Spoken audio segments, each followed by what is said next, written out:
Okay, for this calculus problem, we're going to try to approximate the area under the square root function between 1 and 4 using 6 rectangles in the right-hand sum. Now, why do we have to have so much information here? Well, approximating the area from 1 to 4, depending on the number of rectangles, your answer will be more or less accurate from the actual area under the curve, which we'll learn how to do using calculus in the near future. And also the right hand sum is important to know because that tells you where your rectangles touch the curve. If they touch on the left hand side versus the right hand side, your numbers will be different and your answer will be different. So here we go. I'm going to draw 6 rectangles starting at 1. Now first of all, how wide is each rectangle? Well, there's a formula that we can use. Is b minus a over n, where b minus a is the length of the interval. So our length is 3 divided by n, which is the number of rectangles, in this case 6, and each rectangle would have a width of a half. Now this is a math formula, but try not to memorize the math formula. Just understand what's happening here. You're figuring out how long the interval is and then chopping it into 6 pieces. So here we go. I'm going to draw rectangles, but I'm going to make sure that they touch the curve at the right hand side. So look right here. Do you see how this rectangle touches the function on the right hand side? I'm going to repeat that over and over again, always making sure that the rectangle touches on the right hand side. Okay, 1, 2, 3, 4, 5, 6 rectangles. Okay, so now what we're going to do is we're going to find the width and the height of each of these 6 rectangles, find each of their respective areas, and then add up the answers. So the width has been done. It's a half. So we scroll down a little bit.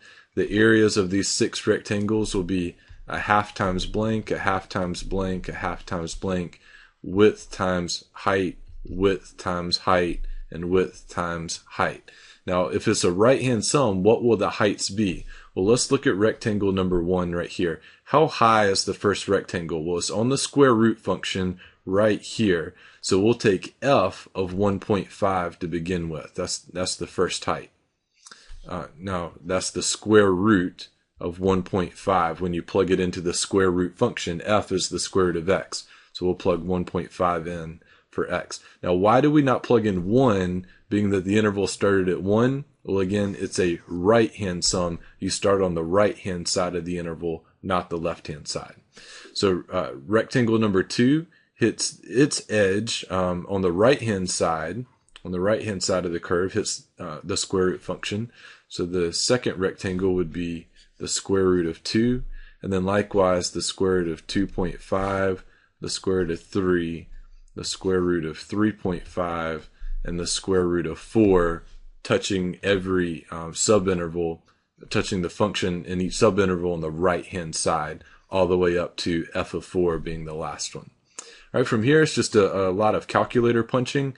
One thing I can see easily that I could do right off the bat is the width is always going to be a common factor to all these terms.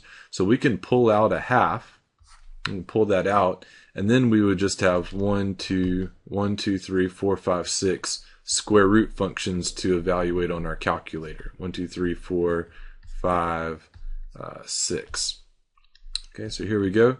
The square root of, we got the square root of 1.5, the square root of 2.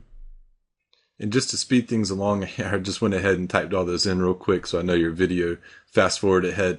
But all I did was I took these square root expressions here and I popped them all in real quick. So hopefully that kind of speeds things along. These are just the square root of 1.5, square root of 2, square root of 2.5, etc. All right, and so once we tally this up, the inside of the parentheses, I went ahead and did that too. Looks like it's 9.823, 9.823. And then we'll multiply that times a half. And so our final answer will be approximately, let's see, divide that by 2. Approximately 4.911. 4.911. And that should be approximately the area under the curve from 1 to 4. Now, let's make some educated guesses here. Do you think that approximation is a little higher than the actual area or a little lower than the actual area? Well, hopefully you said it's a little higher, because if you look here, do you see how you get all these little tops of the rectangles that are adding extra area, more than what we should be adding? And so that means this answer here should be a little on the high side.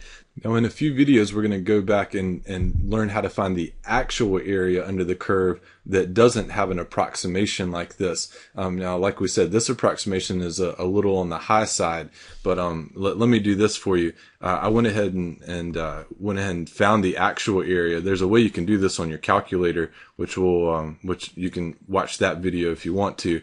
And so the actual area was 4.67. And so just as expected, our answer is just a little on the high side due to the tops of all these rectangles here.